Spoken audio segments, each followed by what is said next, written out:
My name is Lori Mitchell, and I'm here to talk about differences and acceptance of differences, and the book that we wrote, Different Just Like Me, that April and I wrote together, and the inspiration for the book. My name is April, and I'm here to talk about differences and accepting yourself for who you are. When April was 8 months old, she started to get vitiligo, which is the loss of pigment, and she started to get a white spot in the inner thigh, and we weren't sure what it was, and we found out that it was vitiligo, where you lose the color of your skin.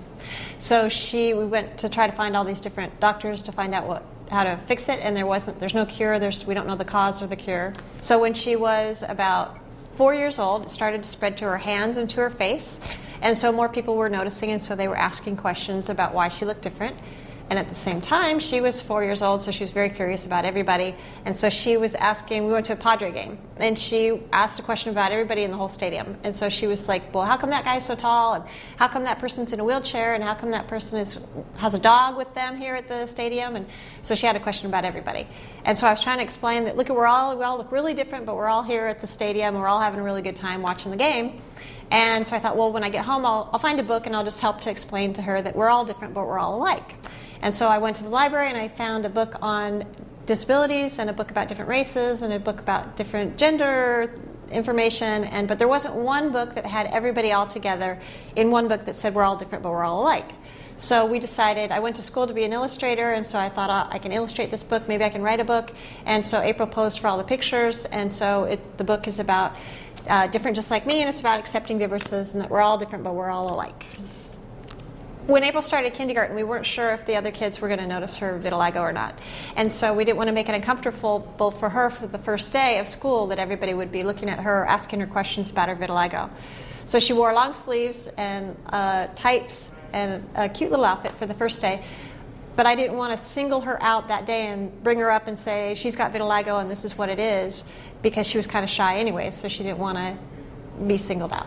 So we decided to write a letter. We wrote, I have vitiligo, it's not contagious, and I'm just like everyone else in the class. And also we wrote my favorite movies and my favorite foods and just little stuff to let the kids know that I'm just another person, I'm just like them. And most of the kids after the first day, I didn't get any questions about it. So that was really nice that we didn't have to tell every kid that oh, I'm different, I have this skin disorder, so that they didn't just see me for the weird kid with the skin thing. They saw me as just like the other kid that likes the same movie as them. As I started to get older, I started to get teased more because kids didn't know what it was, what the vitiligo was. But once I explained to them, I was just really upfront, and I explained to them it's just a skin disorder, my skin's just like yours, I just have 2 different colors instead of one. Most of them just okay, and just forgot about it and just went on with their business. They just needed to know what it was for them to just understand and not tease me about it anymore. I found that the most important thing is to just be upfront about it and just tell people and not try and hide it. Because if you try and hide it, then you're letting your difference have control over you instead of you having control over your life and your difference. I'm 19 years old now, so I've had vitiligo for almost 19 years, and I barely even notice it most of the time. 99% of the time I don't even realize I have it until I have to answer a question about it or do a video like this explaining what it is. But I mean, I like it, and it's even brought me to some cool situations. A few months ago, I actually got to be in a music video for a band called the John Butler Trio.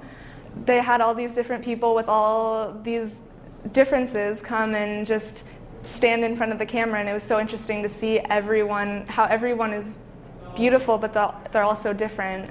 This whole thing kind of reminded me of a quote by Eleanor Roosevelt that says, "No one can make you feel inferior without your consent," and I really like that because it's so true. You can't let other people's words get to you unless you believe them.